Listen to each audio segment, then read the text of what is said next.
ಸ್ವತಃ ನರೇಂದ್ರ ಮೋದಿ ಅವರು ಏಷ್ಯಾನೆಟ್ ಸುವರ್ಣ ನ್ಯೂಸ್ನಲ್ಲಿ. नमस्कार प्रधानमंत्री जी. एशियानेट सुवर्ण न्यूज़, एशियानेट न्यूज़, कन्नड़ा प्रभा और asianetnews.com से बात करने के लिए 2014 और 2019 में बहुत डिसाइसिव विक्ट्री मिली आपको. फिर से आप वही बात कर रहे हैं कि डिसाइसिव विक्ट्री इस बार बहुत ज़रूरी है और आप उसमें इंडिया की ग्रोथ स्टोरी की बात करते हैं. ग्रोथ स्टोरी और डिसाइसिव विक्ट्री का क्या मेल है? देखिए, पहली बात है कि लोकतंत्र में मैं तो चाहूँगा हर एक राजनीतिक दल में ये एस्पिरेशन होना चाहिए कि भाई हम चुनाव लड़े, लोगों का विश्वास जीते और सत्ता में आकर के हमारे जो उसूल हैं, हमारे जो रूल्स हैं, जो भी अपने सपने हैं उसको लागू करने का प्रयास करें. तो किसी भी राजनीतिक दल में अगर ये महत्वाकांक्षा ही नहीं है तो फिर लोकतंत्र के लिए ही ठीक नहीं है. तो लोकतंत्र की आवश्यकता है कि सभी राजनीतिक दल जो भी है इनके मन में भाव रहना चाहिए कि वे कभी न कभी सत्ता में आकर के अपने विचारों के आधार पर देश की सेवा करेंगे. ये लोकतंत्र की आवश्यकता होती है. जहाँ तक बीजेपी का सवाल है, देखिए 2014 में जब हम आए थे तब एक 5-6 दशक का कांग्रेस को राज करने का अवसर मिला और शायद उनको कोई विपक्ष जैसा कुछ था ही नहीं. इतना मीडिया भी नहीं था और न ही इतनी मीडिया में वाइब्रेंसी थी. यानी एक प्रकार से उनके लिए ऐसा खुला मैदान था और देश भी उनके साथ था, क्योंकि आज़ादी के आंदोलन के बाद जो भाव थे वो जो चाहते वो देश कर लेता, लेकिन वो मौका गंवा दिया और धीरे धीरे धीरे डिटोरेशन पर आया. और उस परिस्थिति में 2013 में, जबकि मेरे पर एक आरोप था इस आदमी को हिंदुस्तान का क्या पता है, इस आदमी को दुनिया का क्या पता है, ये सारे नकारात्मक मुद्दे होने के बावजूद भी लोगों ने हमें सेवा करने का अवसर दिया है. और मैं कह सकता हूं कि 2014 वो उम्मीद का कालखंड था. लोगों के दिल में भी उम्मीद थी और मेरे मन में भी उम्मीद थी कि हम उनकी उम्मीदों को पूरा करें.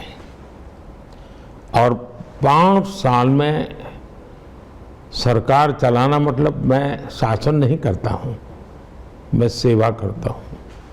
सरकार चलाने का मतलब मैं पद पर बैठ करके मौज करने के पक्ष में नहीं हूं. मैं एक सामान्य नागरिक से भी ज़्यादा मेहनत करने का प्रयास करता हूं लोगों के लिए. लोगों ने बड़े निकट से हमारी सरकार के कामों को देखा. 2014 में उम्मीद का वातावरण था, 2019 में ये एक प्रकार से विश्वास में पलट गया. जन सामान्य का इतना विश्वास, उसने मेरे भीतर एक नया आत्मविश्वास भर दिया. मुझे लगा कि हम सही दिशा में हैं. हम सबके लिए जो काम करने का, सबका साथ सबका विकास सबका प्रयास का मंत्र लेके चले हैं, उसको जमीन पर हम उतार पाए हैं. और उसका परिणाम ये आया कि 2019 का कालखंड एक विश्वास का कालखंड रहा.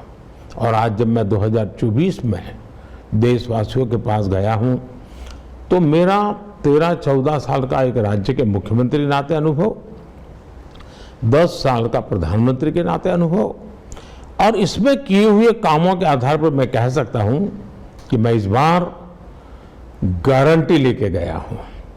यानी कभी उम्मीद, फिर विश्वास और अब गारंटी.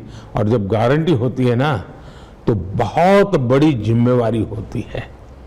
और मुझे लगता है कि आज दुनिया में जो भारत का के प्रति भरोसा बना है, आखिर विश्व ने, हिंदुस्तान ने 30 साल तक अस्थिर सरकारों को देखा है. अस्थिर सरकारों ने देश का बहुत नुकसान किया है. विश्व में भी भारत का पूरी तरह देखने का नजरिया बहुत ही एक प्रकार से कोई वैल्यू ही नहीं था। लेकिन स्थिर सरकार क्या कर सकती है वो देश के मतदाताओं ने देखा है। और इसलिए मुझे लगता है कि 2024 ये चुनाव मोदी नहीं लड़ रहा है, बीजेपी नहीं लड़ रही है, देश की जनता का इनिशिएटिव है। देश की जनता 10 साल के अनुभव के आधार पर निर्णय कर चुकी है और इसलिए ये चुनाव का उस अर्थ में अत्यंत महत्व है।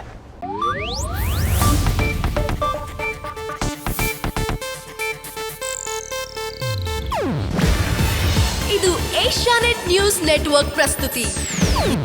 ನೀವು ನೋಡ್ತಿದ್ದೀರಾ ಏಷ್ಯಾನೆಟ್ ಸುವರ್ಣ ನ್ಯೂಸ್.